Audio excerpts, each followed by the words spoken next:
झूठो वादा के लगे दिल में दर्द दे लगे उन कसूर के लिए जे बेवफा भागे लगे प्यार के तोहफा में दिला ही जखम याद तोर पे तो जब मर जेबो हम याद तोर पे तो जब मर जेबो हम झूठो वादा के लगे दिल में दर्द दे लगे उन कसूर के लिए जे बेवफा भागे लगे प्यार के तोहफा में दिला ही जखम याद तोर पे तो जब मर जेबो हम याद तोर पे तो जब मर जेबो हम याद तोर पे तो जब मर जेबो हम याद तोर पे तो जब मर जेबो हम।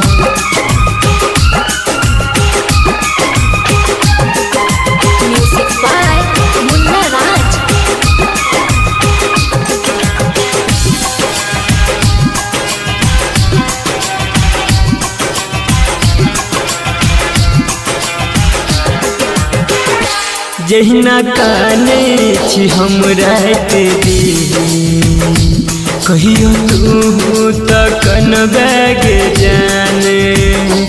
केहन होई चाय दिल के दरार जब मिल तो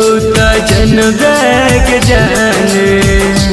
दिल अखिया में लोर कत भगेल कठोर जहिना तोड़ला हमर दिल कियो तोरो दे तो दुनिया उजारे दिल जिंदगी में गम याद तोर पे तो जब मर जेबो हम याद तोर पे तो जब मर जेबो हम।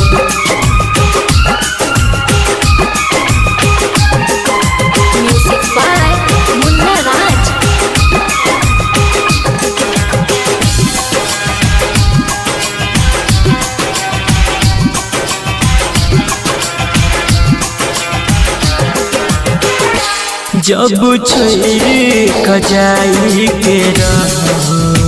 तब बोले किया तू प्यार सीखेला अपना कही कही के जानेंगे हमारा मन मंदिर सा दूरी कदेला हो तो साथ जवन राती हमर फाइट जे तो छाती जान बहरी पहुँच तैबे संदीप लाग जे तो फांसी संजित मुन्ना नहीं तो सितम याद तोर पे तो जब मर जेबो हम याद तोर पे तो जब मर जेबो हम याद तोर पे तो जब मर जेबो हम याद तोर पे तो जब मर जेबो हम।